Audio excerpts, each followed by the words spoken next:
There has been no shortage of drama around Ibrox these past days, and the atmosphere behind the scenes has shifted again as Rangers move quickly to reshape the entire football structure.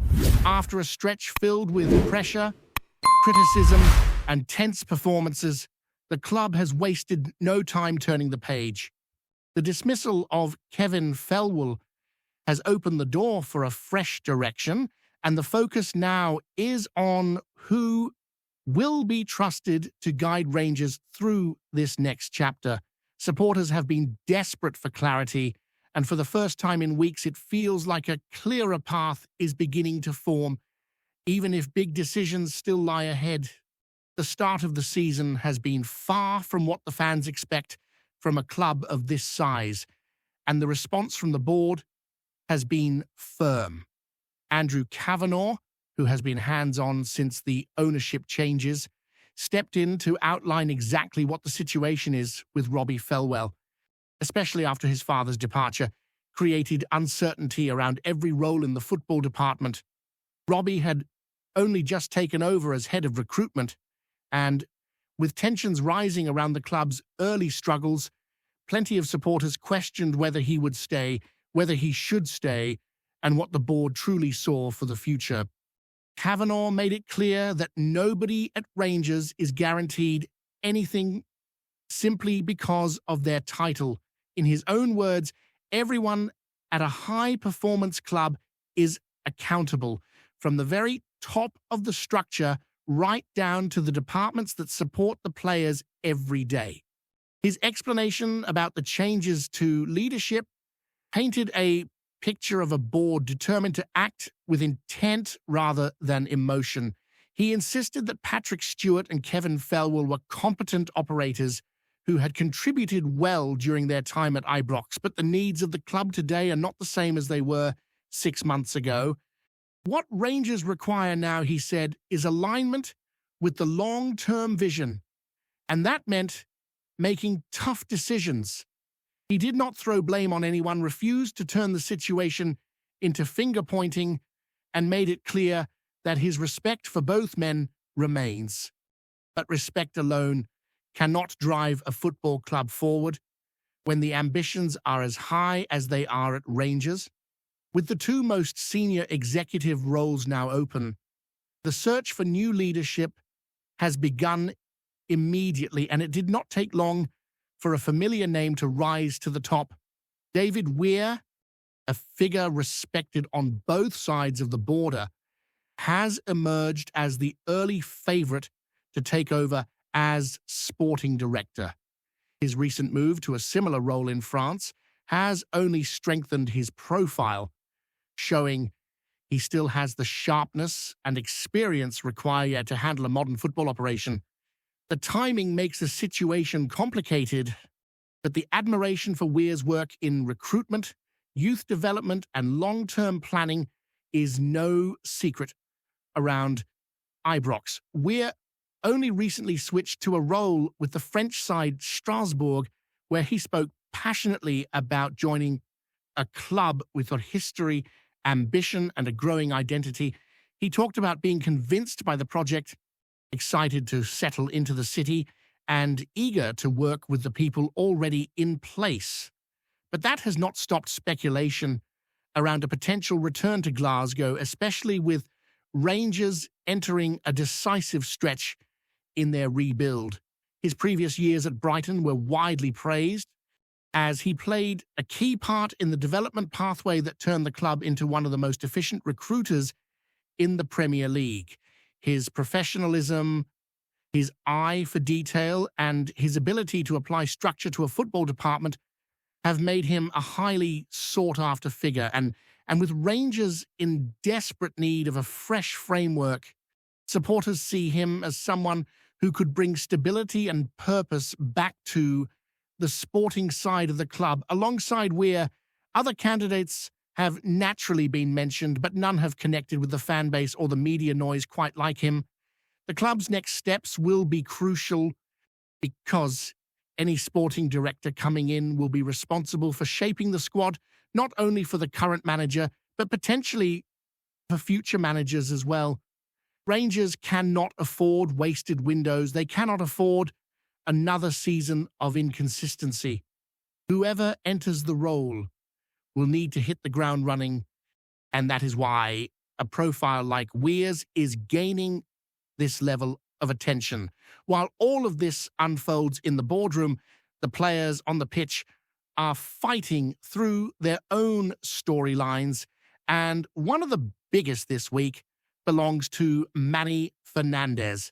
The young defender arrived from Peterborough with expectations riding high on his shoulders, but the first months were not the smooth transition he imagined. Game time was scarce, competition was fierce, and his adaptation was slowed down by injuries at the wrong moments. But football has a way of opening doors when you least expect it, and with John Sotar ruled out for several weeks and Derek Cornelius facing an even longer spell on the sidelines, Fernandez has suddenly been pushed into the spotlight. His start against Livingston came at a much-needed time, and he made the most of it by rising highest to nod in the opening goal.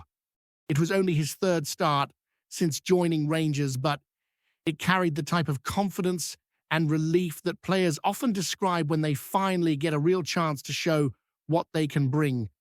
He spoke after the match about believing in himself completely, never doubting his ability, and accepting that competing against international-level defenders means patience is sometimes the price you pay.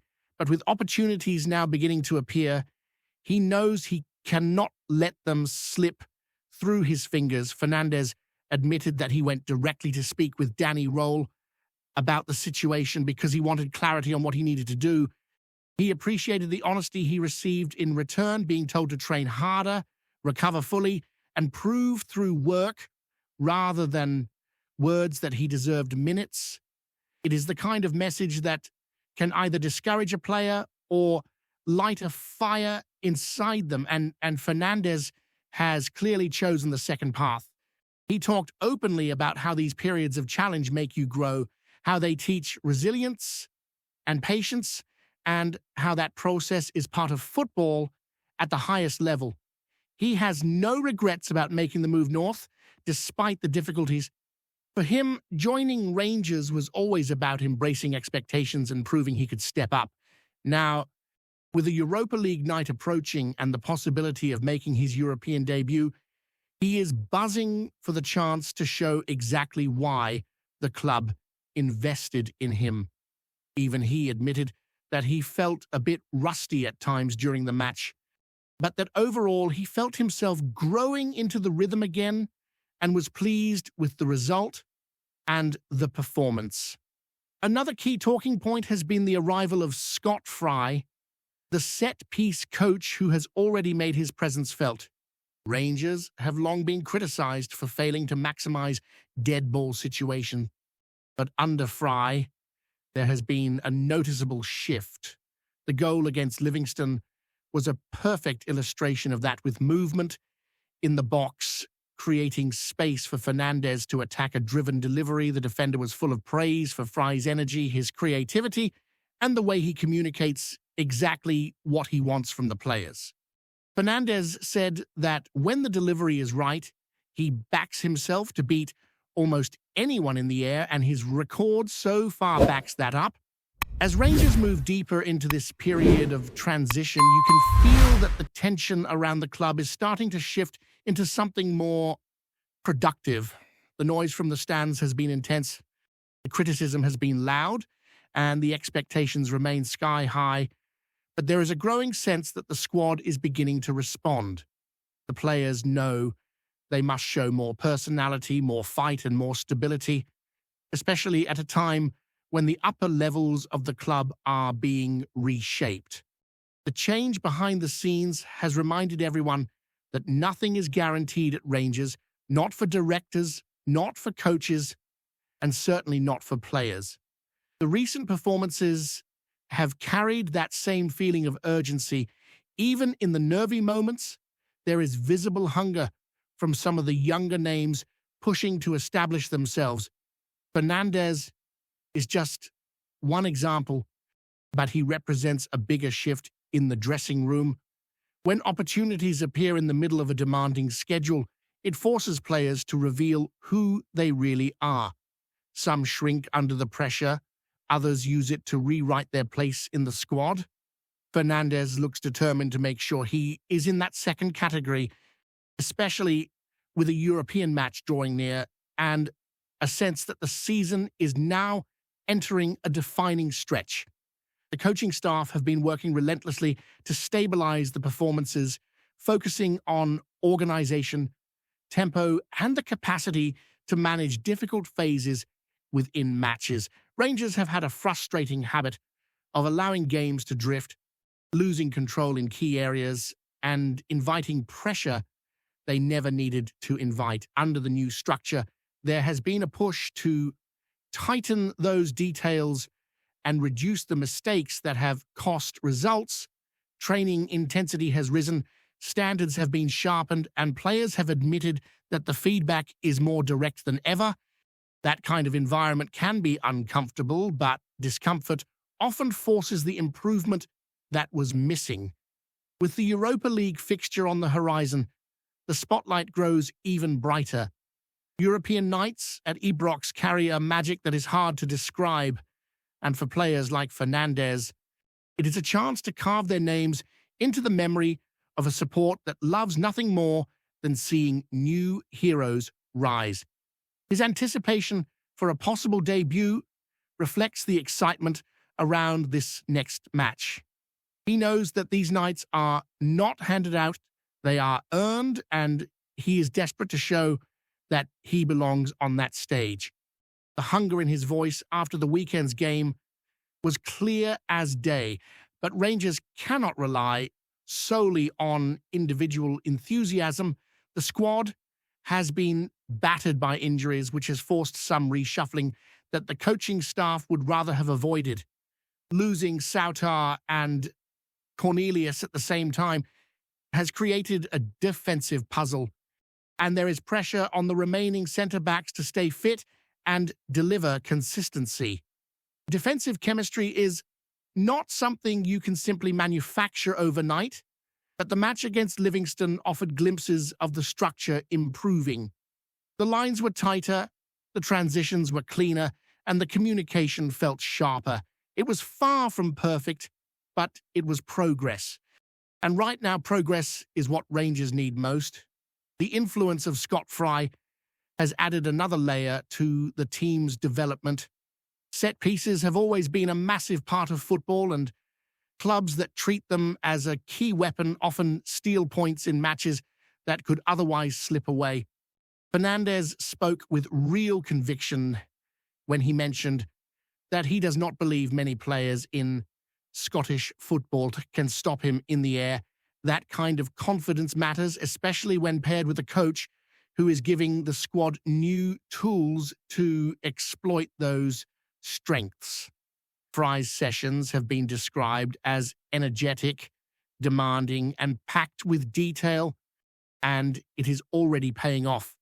When a team learns to dominate the dead ball moments, it becomes far harder to defend against, and Rangers have lacked that edge for far too long. Another major storyline developing at Ibrox is the dynamic inside the dressing room as players adjust to new expectations. Some individuals who were on the fringes earlier in the season now sense an opening to push their way into consistent consideration. Others who were previously automatic starters now feel pressure to justify their place. This competitive tension can transform a squad when managed properly. The tone from the coaching staff has been clear. Nobody is safe, and the only currency that matters is performance. You can feel that the players know the mood around the fan base as well. The Rangers' support has never been shy about voicing its opinions, and the early frustration this season was impossible to ignore. The performances needed more energy, more leadership on the park, and more control from start to finish. In recent matches, there has been an intentional shift in mentality, with players showing more aggression in duels, more urgency in possession, and more commitment to chasing down second balls. These details might sound small, but they are the heartbeat of any successful Rangers side. There is also the ongoing question about how the squad will evolve once a new sporting director is officially appointed. Whoever steps into the role will have enormous responsibility immediately. The January transfer window is not far away, and Rangers cannot afford another period of poor recruitment. Every signing, every outgoing, and every long-term planning decision will shape the direction of the club for seasons to come. The fans know this. The board knows this, and the players feel it too. That is why the possibility of David Weir returning in a leading position carries so much weight. He represents stability, intelligence, and a deep understanding of what Rangers stand for. His experience in building recruitment structures, developing pathways for younger players, and identifying undervalued talent has been proven across multiple levels of the game.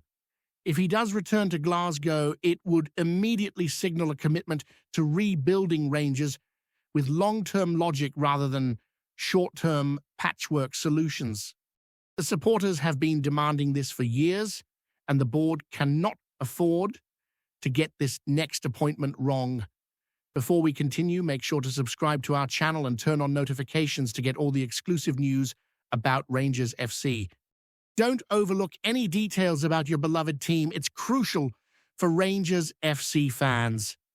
Whispers have been swirling round the footballing world this week, and the latest murmur drifting across the channel has tongues wagging from Glasgow pubs to Paris cafes. Word is that Rabbi Matondo, long-linked Y moves here and there, is on the brink of a surprising shift that few had seen coming. Sources close tie the winger's circle hint that he set to don the colours of Rennes, one of France's most intriguing clubs, and the chatter is gathering pace like a gust rolling in aft the Clyde. Folk around the game say the deal's practically wrapped, with only the final formalities to push through before anything is shouted to the rooftops. But even without a badge held up or a scarf around his neck yet, the rumour mill's grinding at full tilt. It's the sort of move that has supporters asking questions. Why Rennes? Why now? And what's drawn the French side to the pacey wide man who's shown flashes of brilliance and the sort of raw speed that makes defenders think twice. Rennes, known for spotting talent before the rest of Europe wakes up to it, appear keen to add another spark to their attacking options. And those in the know suggest Matondo sees this as a fresh slate, a chance to stretch his legs in a league famed for its athleticism and open play.